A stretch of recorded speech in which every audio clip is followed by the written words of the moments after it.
This is a 10FP4, which is the aluminized version of the 10BP4 and doesn't require ion trap.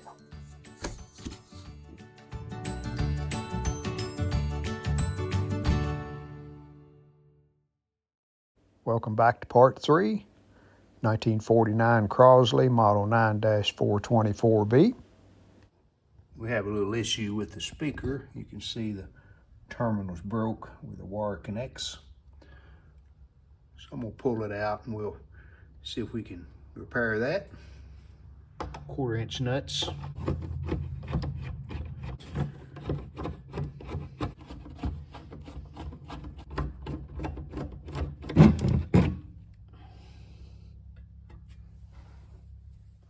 And we have metal grommets in the center of rubber washers, looks like. So we'll get this up to the shop and see what we can do to repair it. It's been pulled out, the wire has there in the center. Okay. Repaired that broken wire. And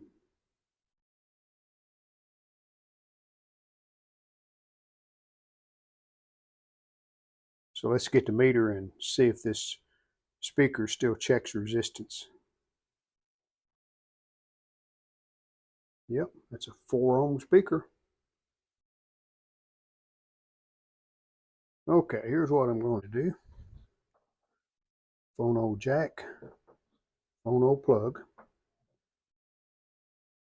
I'll mount the jack on the speaker. I'll just put this phono plug on the end of the speaker wire, and then we'll have a plug-in speaker. Well, I just trimmed them. That's a rubber sleeve. Just trimmed it back. Get that rivet out of there. Then I can glue that. That's plastic, that green part is, so I can glue that to the metal. I think that will work. That epoxy worked really good on that. So, got my speaker wire hooked up. Let's see if we get anything.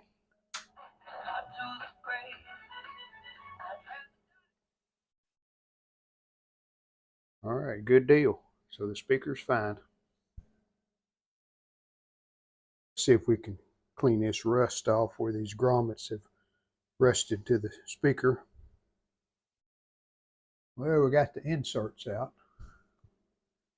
And a little rust on them, not too bad.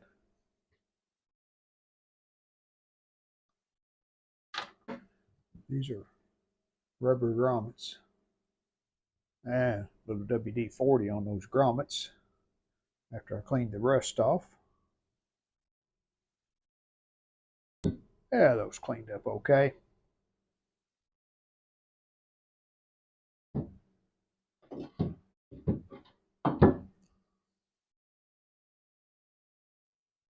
Well, we got a box today. So let's open it up and we'll show you what we got.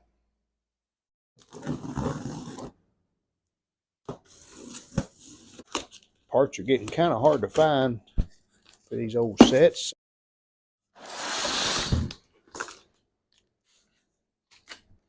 You might have guessed what this is. Got a bump out on the box there. Yep, it's a 10-inch CRT.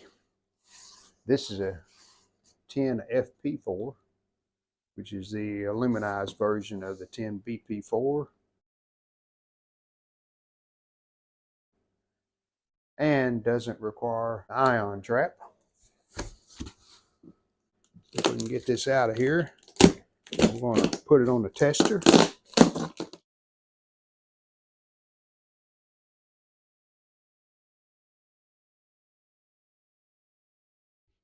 Okay, have the Sencor CR70, our universal adapter. All right, filaments 6.3. No heater cathode shorts. No G1 shorts. Cut off seems to be setting. And we got good emission. Dag coating is in good shape. No ion trap. You can see the gun assembly is perfectly straight. Here's the old CRT still in the chassis. All right, I think you can see the focus. That's all the way to one end, and that's as good as it gets. It's not that it's a unwatchable picture, but just not quite as good as the 10 FP4. Better focus, better contrast. Looks good. Well, I've done a little preventive maintenance here on this focus coil. I noticed when I was exchanging the tubes in and out that where this wire, there's two wires going to it, where they were going through that hole in the chassis, that insulation was broke. And we don't want that because that might allow the center of that wire to short out against the chassis. So I put some insulation on each wire from here down to here, and then I put some heat shrink over the top of that, so it should be well protected now. And here's another problem. It's not really a problem because the focus coil sits pretty much in this position, but you can see that spring is bound up, and it's that grommet, that material, and it's seized up on the shaft. So we want to try to get all that off where the spring moves, like that one. All right, that's what it's supposed to be. And that grommet, it was just, you see the threads in the center of it. It was seized up against that screw. I have this container of plastic washers, so we're going to see if we can find one of them that fits right. Yeah, there we go. That one will work. And we'll put 3 new ones on. I said plastic, they're actually nylon. We need to get this picture tube strapped down. Here's the old strap. So we'll clean that off. And I'll put a new piece of foam over the top. Straps on, new piece of foam around it.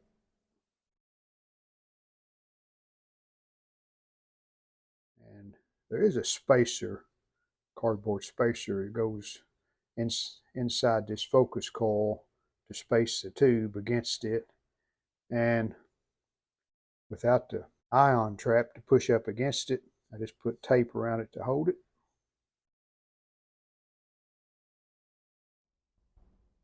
So that wraps up the repair on the chassis. So let's get started on that cabinet. Now let's clean these knobs up. This is the tuning knob, channel selector, you would call it that, where this is split. We'll put a clamp on it. I think it'll clamp back together. We may have to do some filling here after it dries, but we can always, we're probably going to have to repaint these anyway, because the centers of them are supposed to be gold. So let me get them cleaned up first, and then we'll look it over and decide what we can do. Just some soapy water. We'll try that first. I think that and a toothbrush should get the job done. I feel really fortunate that these knobs are still on the set, because can you imagine trying to find that color knob? Much less a complete set of them. That would be impossible.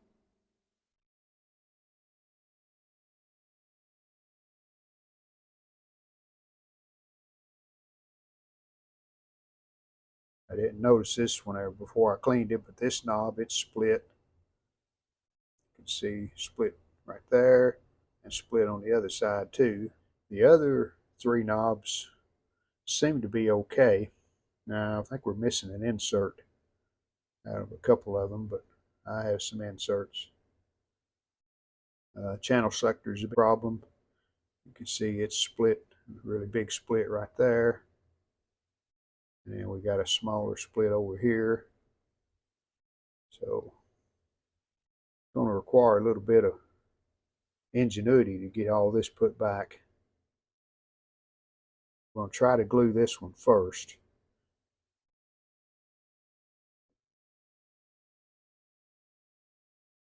This is a plastic repair gun, call it that.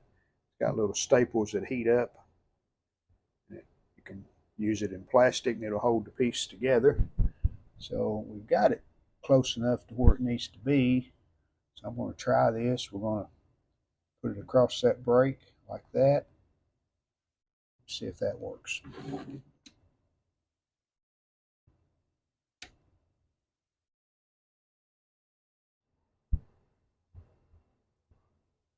That thing heats up quick. We may try this other side where that little split is right there. I filed it down, so I think we'll be okay. While it didn't pull it all the way together, close enough. I super glued and then put the staples in after that. By this being a loose dial tuner, there's really not much pressure on this because you can see we've got another split right down through there. And if we was using a click type tuner, that might be a problem, but with the loose tuner, I don't think it will be. And it's pulled it together except for right there.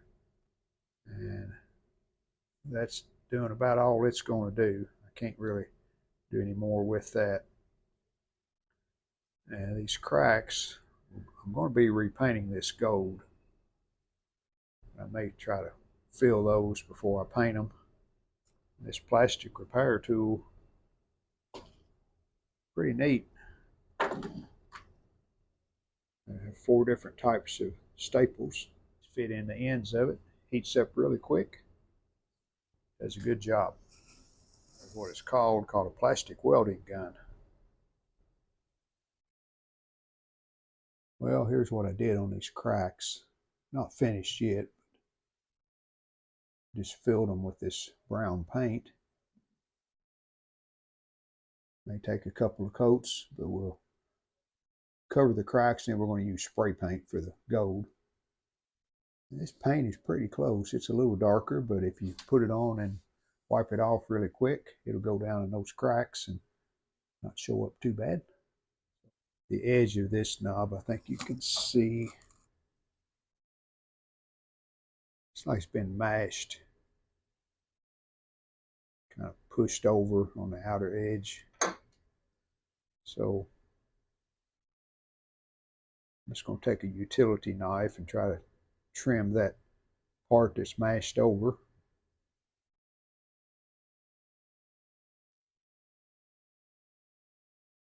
Yeah, I'm going to stop there. Looks a little better. And yeah, in this close-up, you're seeing a lot of dings and bad places there on that knob, but from a distance, I think it's going to pass. That one's a little mashed. You can see it right there. I don't really know what caused that other than maybe they flipped the set over on its face and it mashed those knobs.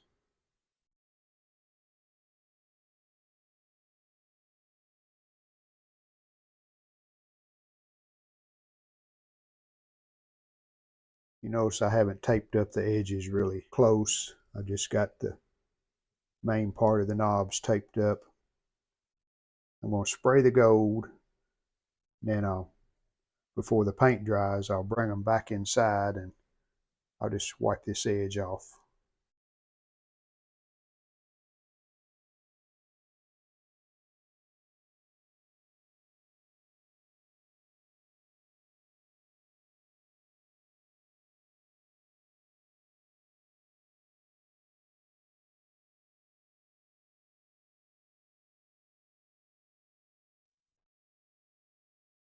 Well, let's see what we can do with this cabinet. Hopefully I can save that front just by cleaning it up, and we'll see. But the top and the sides, I'm not sure yet what I'm going to do. I know the top's probably going to need a new piece of veneer, definitely. If I can clean these sides up, but I don't know. It's all pretty rough, but the first thing I need to do, this has legs on it. They've broken off when it was shipped. So we need to get that repaired, and then we'll go from there. Here's the puzzle pieces we need to put back together. We got a broken piece there, some braces that were glue braces, corner braces. We got one dowel pin. Broken apart there. This one split out on the end there, and the dowel's mashed down.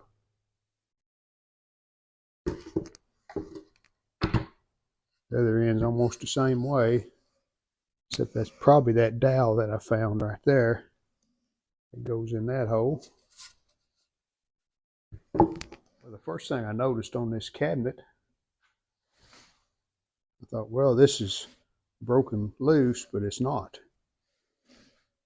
This bottom that the chassis fastens to is at an angle. It corresponds with the angle on the front. You can see it. It's wider at the bottom, narrows down. So I guess they done that because the cabinet was so short from top to bottom that angled the picture tube up toward whoever was sitting watching it. I guess that's all I can come up with. But anyway, this part seems to be all there and in okay shape. Now we do have a loose piece right here that can be glued back without any trouble. Down here in the bottom's where the issues are, where the feet go on and all of this support. Looks like those nuts are recessed, but we'll see if we can get something in there to get them out. Well, yes, those were 4-inch nuts.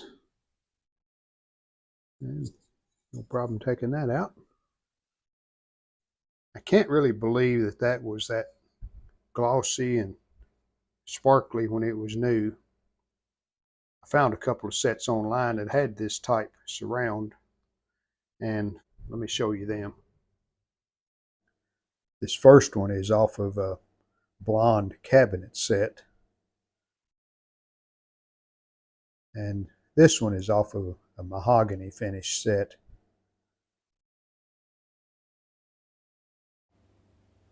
I like the finish on this one best. I did notice one difference. You notice the Crosley emblem. That looks like that's embossed into the metal surround and painted red like the letters and numbers. Where the set I'm working on, that is plain. There's no Crosley emblem on the surround. It has an emblem on the wood veneer on the front of the set. So I'll be painting the surround on this set the same color as the center of those knobs. All right, I'm going to give this an acetone bath. We'll let it sit in there for a few minutes and see what happens.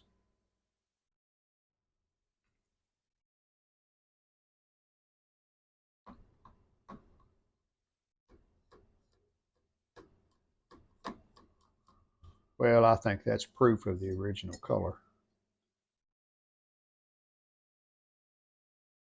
And after some sanding with some 600 grit, I think we're ready to paint this. All right, a couple of coats of the champagne bronze, like we painted the center of the knobs. Here I've started painting the letters, and my technique is not to really paint them with a brush, but I use this pick. It's got a really sharp point.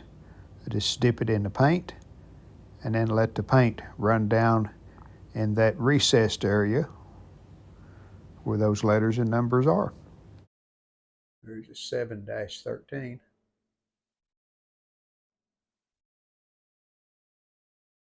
And using this magnifier, that makes it a lot easier. So we are finished.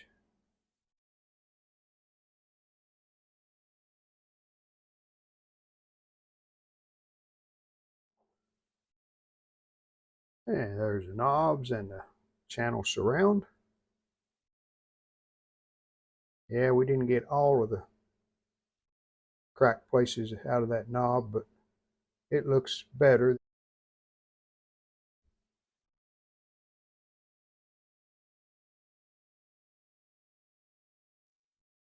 And doing a test fit of the knobs.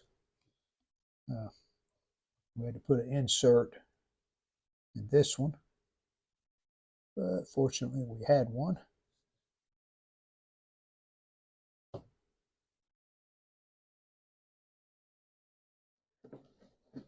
Now we'll take out this board.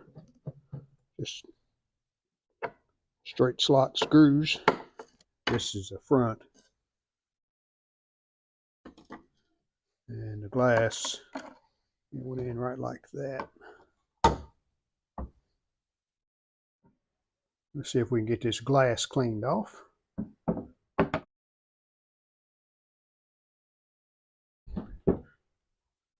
Cleaned up nicely. Now I'm not worried about these corners because the surround, it goes in here. So you're not going to see that anyway.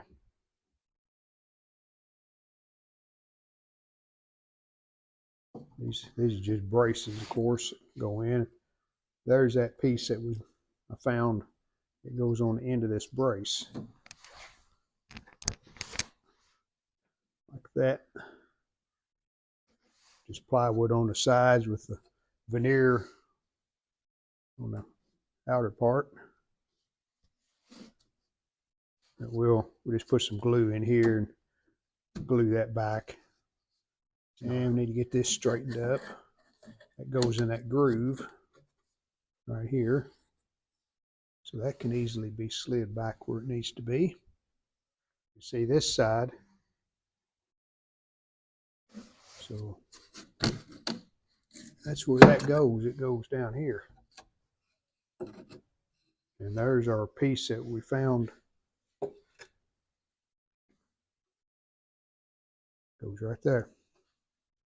So I'm going to get the glue and the clamps out, and we'll start working on these legs. I'll take this one off where I can glue it back, glue the end on it. This is the two back legs, and both of these were split. You can see this one's split here, that one was split the opposite way. So I glued them, clamped them, and I put a screw. That's on the inside. And a screw here, and that's on the inside. Same thing on the other two legs. Inside, we won't see them. You'll notice we have a screw in the way of that dowel pin. Factory screw. So how did they remedy that? They cut the dowel pin.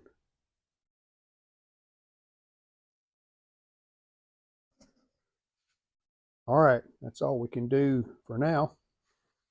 I think we've got all the bracing and the legs all put back the way they should be.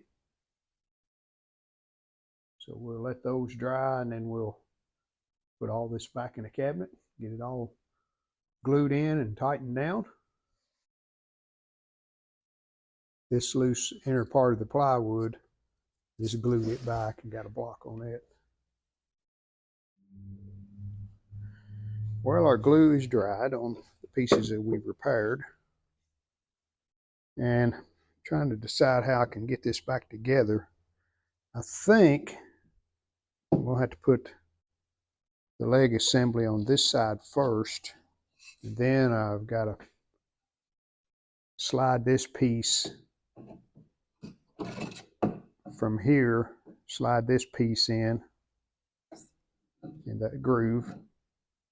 I think we're in position there now. Get a couple of clamps put on there while that glue dries. Put this brace back, put the other brace on. And I got a couple of glue blocks I need to put back on.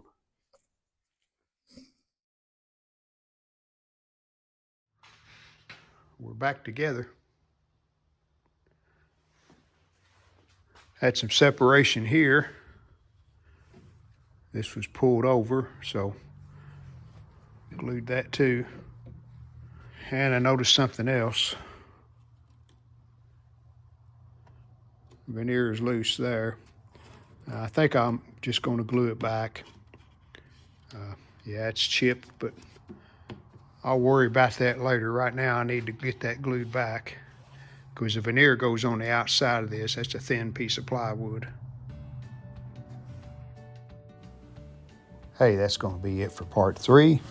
Crosley 1949 model 9-424B. Thanks for watching. We hope you've enjoyed the video. And if you did, how about giving us a like and subscribe to our channel? Thanks.